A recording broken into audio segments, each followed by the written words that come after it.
नमस्कार, स्वागत है आपका आपके YouTube चैनल में। मैं कुलदीप पूनिया एक बार फिर से आपका स्वागत करता हूं। आज का हमारा टॉपिक है एनाटॉमी और फिजियोलॉजी का, जो जीनो फर्स्ट ईयर और बीएससी नर्सिंग के लिए है।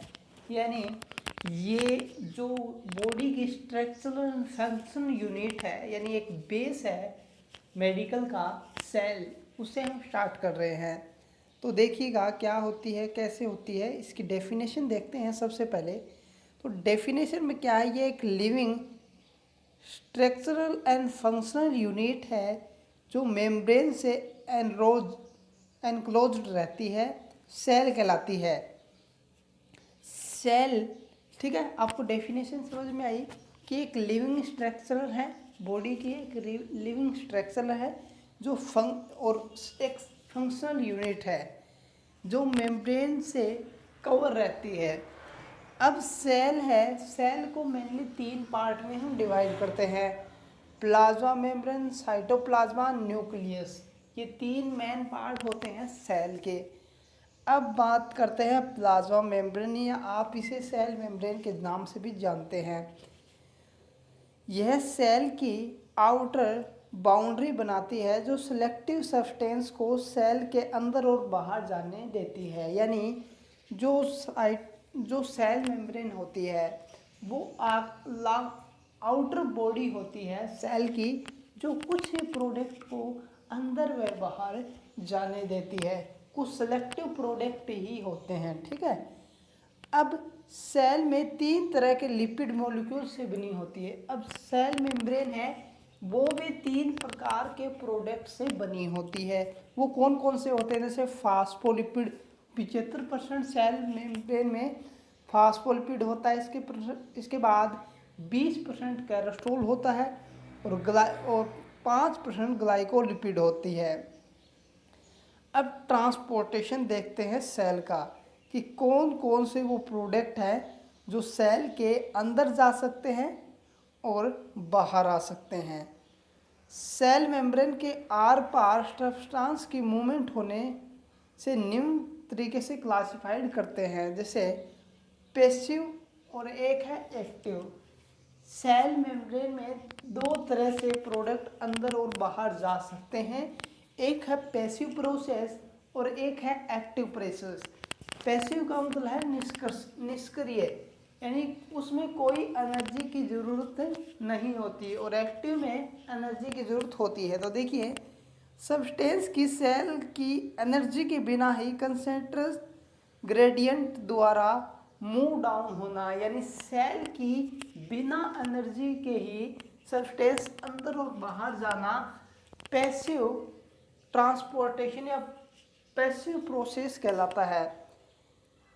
अब इसमें देखिए सिंपल डिफ्यूजन, फैकल्टेटिव डिफ्यूजन और एक और होता है ओस्मोसिस, ठीक है। तो ये 3 तरह के से प्रोडक्ट है वो अंदर और बाहर जाते हैं। सिंपल डिफ्यूजन में क्या होता है, मेम्ब्रेन के ट्रांसपोर्ट प्रोटीन की हेल्प के बिना सेल मेम्ब्रेन की लिपिड बाइलेट द्वारा सब्सटेंस का फ्रीली मूवमेंट होना, ठीक है। अब फैकल्टेटिव डिफ्यूजन में क्या होता है, मेम्ब्रेन प्रोटीन के कैरियर मॉलिक्यूल्स की तरह कार्य, यानी जो मेम्ब्रेन होता है वो कैरियर मॉलिक्यूल की तरह कार्य करने से सेल मेम्ब्रेन की लिपिड बाइलेट द्वारा सब्सटेंस सच एस ग्लूकोज का मूवमेंट होने में, मेनली ग्लूकोज, ठीक है। अब ओस्मोसिस, ओस्मोसिस क्या है, देखिए यह एक विशेष प्रकार का डिफ्यूजन है जिसमें सेमी परिएबल मेम्ब्रेन जैसे सेल मेम्ब्रेन केवल वाटर ही डिफ्यूज हो सकता है। यानी ओस्मोसिस में ओनली वाटर जाता है। आप आगे कई जगह पर देखने को मिलेगा ये नाम ओस्मोसिस, ठीक है। ओस्मोसिस का मतलब क्या होता है कि जब ज़्यादा मतलब आईवी फ्लूइड हो गया या कोई ट्यूमा हो गया तो उसमें ओस्मोसिस की वजह से जो बाहर का वाटर होता है, बॉडी में दूसरा वाटर होता है, एक एक्स्ट्रा सेल्यूलर फ्लूइड होता है और एक इंट्रा सेल्यूलर फ्लूइड होता है। तो जब ऐसी कंडीशन हो जाती है तो एक्स्ट्रा सेल्यूलर फ्लूइड है वो ओस्मोसिस की क्रिया करके सेल में चला जाता है। सॉरी।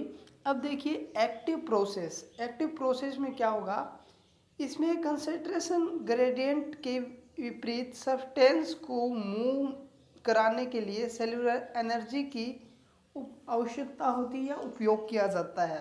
ठीक है, यह primary active transport ATP,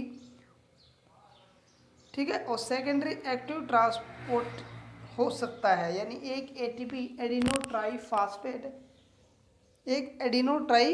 phosphate है और एक सेकेंडरी एक्टिव ट्रांसपोर्ट है एंडोसाइटोसिस। अब देखिए एंडोसाइटोसिस में कैसे जाएगा, एंडोसाइटोसिस और एक्सोसाइटोसिस सब्सटेंस के ट्रांसपोर्ट की एक्टिव प्रोसेस के एग्जाम्पल है। यानी जो एक है एंडोसाइटोसिस और एक है एक्सोसाइटोसिस, तो ये दोनों क्रियाएं हैं वो एक्टिव ट्रांसपोर्टेशन या एक्टिव प्रोसेस के ही उदाहरण हैं। फेगोसाइटोसिस एंडोसाइटोसिस का ही एक फॉर्म है जिसमें सेल लार्ज सॉलिड पार्टिकल्स जैसे वॉर्म आउट सेल बैक्टीरिया इत्यादि को एनगोल्फ करती है। ठीक है, अब देखिए आगे,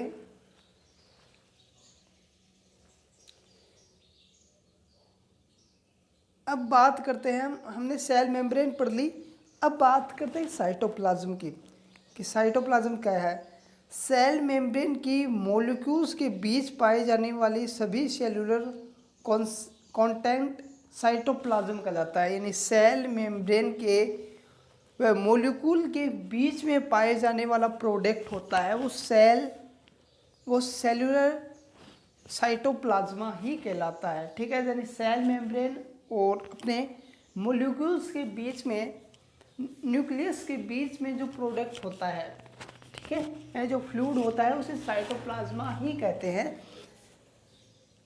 it is to bread division cytosol और ऑर्गेनोल्स। ठीक है, अब साइट्रोल्स क्या है, साइटोसोल क्या है, इंटरसेल्युलर फ्लूइड। यानी इसको दो पार्ट में हम डिवाइड करते हैं, इंटरसेल्युलर फ्लूइड और एक्स्ट्रा सेल्युलर फ्लूइड। ठीक है, ये आपके लिए थोड़ा अच्छा रहेगा कि आप ऐसे याद रखें कि इंट्रासेल्युलर फ्लूइड, क्योंकि ज़्यादातर यही नाम आगे काम आते हैं, इंट्रासेल्युलर फ्लूइड और extra cellular fluid.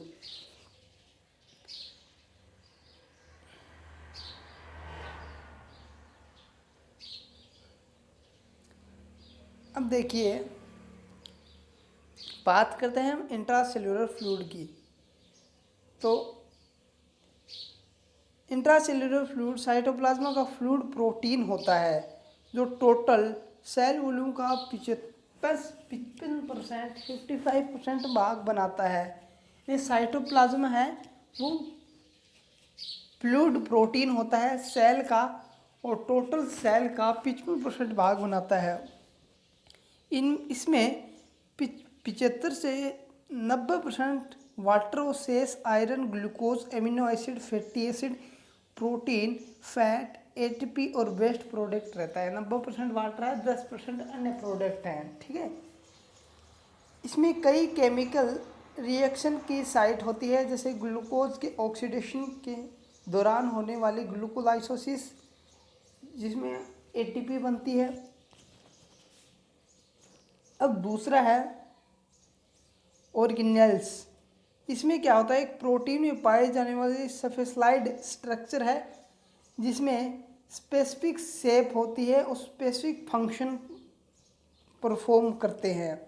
Example to same organ are कंसेंट्रस, ribosome, endoplasmic, reticulum and Golgi body apparatus. ठीक है, अभी कंसेंट्रोप्स क्या है, देखिए न्यूक्लियस के पास पाई जाने वाली एक ऑर्गेन्स जिसके सेंटर में 2 सेंट्रोसोम होते हैं।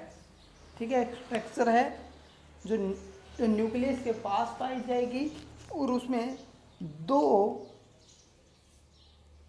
सेंटर में 2 सेंट्रोसोम होते हैं, 2 सेंट्रोल्स होते हैं। मिटोसिस के दौरान सेंट्रियोल सेल में ऑफ साइड पोल का निर्माण करते हैं। यानी आप ऐसे समझो कि जब मिटोसिस होती है, यानी सेल का डिवीजन होता है, तो यही अब देखते हैं इसके अंदर एक प्रोडक्ट पाया जाता है, वो राइबोसोम। राइबोसोम सेल ऑर्गन्स के न्यूक्लियस में राइबोसोम और प्रोटीन बनाता है, प्रोटीन से बनता है, ठीक है। राइबोसोम आरएनए, आरएनए, इसको आरएनए नाम से भी जानते हैं हम। आरएनए में थायोमीन था डीएनए की यूरेशियल नहीं पाई जाती, यानी एब्सेंट होता है। आरएनए में single standard DNA double standard molecules होता है, ठीक है। सिंगल स्टैंडर्ड डीएनए और डबल स्टैंडर्ड मॉलिक्यूल्स होता है, ठीक है। टाइप ऑफ आरएनए, यानी आरएनए की भी कई टाइप हैं, जैसे आरएनए की भी कई टाइप हैं, जैसे मैसेंजर आरएनए, जिसे एमआरएनए के नाम से जानते हैं। ट्रांसपोर्ट आरएनए जिसे आर जे टी आरएनए के नाम से जाने जाते हैं। एक सोल्यूबल आरएनए है जिसे एस आरएनए के नाम से हम जानते हैं। तो इतना डीपली आपसे कई बार पूछ भी लेते हैं और कई बार पूछते भी नहीं, ठीक है। तो डीएनए, तो मैसेंजर आप देख लो, मैसेंजर डीएनए टेम्पलेट और ट्रांसपोर्ट से बनता है, ट्रांसक्रिप्शन से बनता है। और ट्रांसफर डीएनए, या आप इसे सोल्यूबल डीएनए के नाम से भी जानते हैं, प्रोटीन सिंथेसिस के लिए एमिनो एसिड के ग्रुप को साइटोप्लाज्मा से राइबोसोम तक ले जाता है, ठीक है। यानी ट्रांसपोर्ट का काम करता है, एमिनो एसिड के ग्रुप को साइटोप्लाज्मा से राइबोसोम तक ले जाने का कार्य करता है। इट इज 10 से 20% ऑफ टोटल आरएनए, यानी 10 से 20% टोटल आरएनए वो ट्रांसपोर्ट आरएनए होता है, और 10 से 20% ही मैसेंजर आरएनए होता है। अब राइबोसोमल आरएनए राइबोसोम के अंदर पाया जाता है, तब प्रोटीन सिंथेसिस के लिए असिस्ट करता है। ये सबसे ज़्यादा राइबोसोम आरएनए होता है, 60 से 80%। अब सेल डिवीजन देखो, very very very most important, cell division, ठीक है। सेल डिवीजन दो टाइप से होता है, मिटोसाइटोसिस और माइटोसाइटोसिस, मायोटिक। और इसमें कई तरह की फेज होती हैं सॉरी, इसमें भी कई तरह की फेज होती है, तो सब के बारे में हम डिटेल से यहाँ पर चर्चा करेंगे। तो सबसे पहले देखते हैं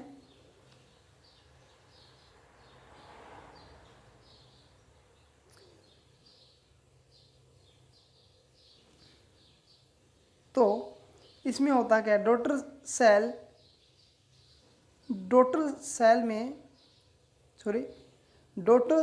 में प्रेजेंट सेल के समान ही बराबर क्रोमोसोम की संख्या n डिप्लॉयड टू n होती है। यानी मिटोसाइटोसिस में क्या होती है कि सेल डिवीजन हो गई, और इसमें क्रोमोसोम की संख्या अब वो मदर और पेरेंट के समान ही होगी, ठीक है। यानी एक सेल से यदि 2 सेल बन रही है, तो उतने ही क्रोमोसोम उस नई बनने वाली सेल में मिलेंगे। तो इस क्रिया को मिटोसाइटोसिस कहते हैं, somatic cell division. This cycle consist to major period. अब इसमें इंटरफेज में भी कई फेज होती है, जैसे G phase, S phase, G2 phase, ठीक है। अब देखते हैं ये फेज क्या है। इस फेज में सेल अपने डीएनए व ऑर्गेनल्स को रिपीट करती है तथा ग्रो करती है। इंटरफेज में क्या होता है, सेल अपने डीएनए को व ऑर्गेनल्स को रिप्लिकेट करती है, डबल करती है और ग्रो करती है। इसमें पहली फेज है G1 phase, replicate most of cell organs needed of cell division. यानी अब रिप्लिकेट होगा सेल डिवीजन के लिए। अब एस फेज क्या है, डीएनए रिपीटेड ओकर ठीक है, डीएनए रिपीटेट हो गया। अब repeated means a DNA to new DNA. Repeated मतलब क्या होता है, रिप्लिकेट मतलब क्या होता है कि आप फोटोकॉपी समझो, ठीक है, यानी एक डीएनए से दूसरा डीएनए बनाया गया तो ये रिप्लिकेट होता है, ठीक है। अब G2 फेज क्या है, G2 phase enzyme and other protein are synthesised, यानी एंजाइम जो नई सेल है उसमें बनेंगे एंजाइम और अदर प्रोटीन। म्यूटिक फेज, इसमें भी कई तरह की फेज होती हैं, जैसे 4 इसमें होती है, प्रोफेज, मेटाफेज, एनाफेज, टेलोफेज, ठीक है। अब सबसे पहले बात करते हैं प्रोफेज की। न्यूक्लियस के करेटामाइन ग्लोन्स अधिक डेंसिटी स्टाइन होकर क्रोमोसोम के ऑर्गेनाइड हो जाते हैं और न्यूक्लियस मेम्ब्रेन अदर से डिस्पेयर हो जाती है, ठीक है। 2 बनने लगते हैं और जो सेल मेम्ब्रेन थी वो डिस्पेयर हो जाती है, और तीसरा है वो बनने लगता है कुछ ऐसे। देखो ये मान लो एक सेल थी और इससे दूसरी सेल ऐसी बनेगी, और यहाँ की जो सेल है, जहाँ यहाँ की जो मेम्ब्रेन है वो डिस्पेयर होने लगेगी, ठीक है, ऐसे, ठीक है। यहाँ की जो सेल मेम्ब्रेन है वो डिस्पेयर हो जाएगी और एक से ये अलग अलग पोल पे क्रोमोसोम है वो चले जाएंगे। अब मेटाफेज, मेटाफेज में क्या होता है, क्रोमोसोम दोनों कॉन्ट्रियोल्स के बीच एनक्यूट्रल प्लेन में अरेंज हो जाते हैं, यानी क्रोमोसोम है ये दोनों में अरेंज हो जाते हैं। कैसे होते हैं मैं आपको बताता हूँ कि मान लो ये अपनी एक सेल थी, ठीक है, और ये अपनी दूसरी सेल है, इसे बन रही है, ठीक है। तो इसमें क्या होता है कि इसमें जो क्रोमोसोम है वो आधे इसके तरफ चल जाएंगे और, ठीक है, ऐसे आ जाएंगे, और आधे इसकी तरफ ही रह जाएंगे, ठीक है। आधे इसकी तरफ आ जाएंगे और आधे इसकी तरफ चल जाएंगे, ठीक है, तो ऐसे बनेंगे। अब एनाफेज में क्या होता है, chromatid new cell daughter chromosome divide होकर सेल के ऑफ साइड पोल की ओर चले जाते हैं। अब ये देखिए इनमें समझा रखा है कि कैसे चले जाते हैं, इनमें सारी स्टेज है वो समझा रखी है। इंट्राफेज, इंट्राफेज में बस ये प्रिपेयर हो रहे हैं होने के लिए, और प्रोफेज में ये रिप्लिकेट हो रही हैं। अब मेटाफेज में ये दूसरे पोल पर आपस में जा रहे हैं, देखो आधे इधर चले जाएंगे आधे इधर चले जाएंगे। और एनाफेज में ये देखो ये ज़्यादा अपने पोल की तरफ ज़्यादा चले जाएंगे, किनारों की तरफ जाने लगेंगे। और टीलोफेज में ये दोनों अलग अलग बन जाएंगे, ये देखो, ठीक है। ये पूरी प्रोसेस सेल डिवीजन होती है।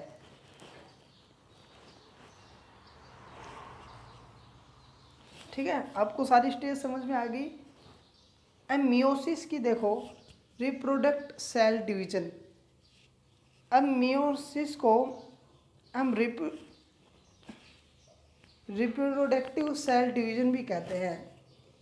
इसमें क्या होगा, डॉटर सेल क्रोमोसोम की संख्या पेरेंट सेल से आधी हो जाती है, ठीक है। मियोसिस, अब माइटोसिस में हमको मैंने बताया था कि आधी नहीं होती, सेम ही होती है, ठीक है।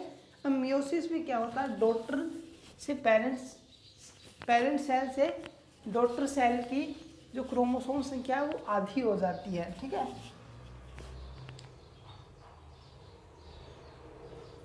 अब देखो ओवेरियन टेस्टिस में ग्रेमेट्स जैसे स्पर्म और एग के निर्माण के प्रोडक्ट के दौरान होता है। यानी इसमें क्या होता है, जब स्पर्म और ओवियम है उसमें आधे आधे मदर के जाएंगे आधे फादर के जाएंगे, ठीक है। इसमें इंटरफेस तो मियोसिस के समान ही होती मीटोसिस के समान ही होती है, लेकिन मीटोसिस से भिन्न इसमें मियोसिस के सबसेंट स्टेज जैसे मियोसिस फर्स्ट में मियोसिस सेकंड में होती है, ठीक है। यानी इसमें अन्य स्टेज नहीं होती, सिर्फ मियोसिस फर्स्ट और सेकंड होती है। अब देखो ये कैसे होती है। अब इसकी प्रोसेस मैं आपको थोड़ी सी बताऊं। ये देखो ये इंटरफेस है, ठीक है।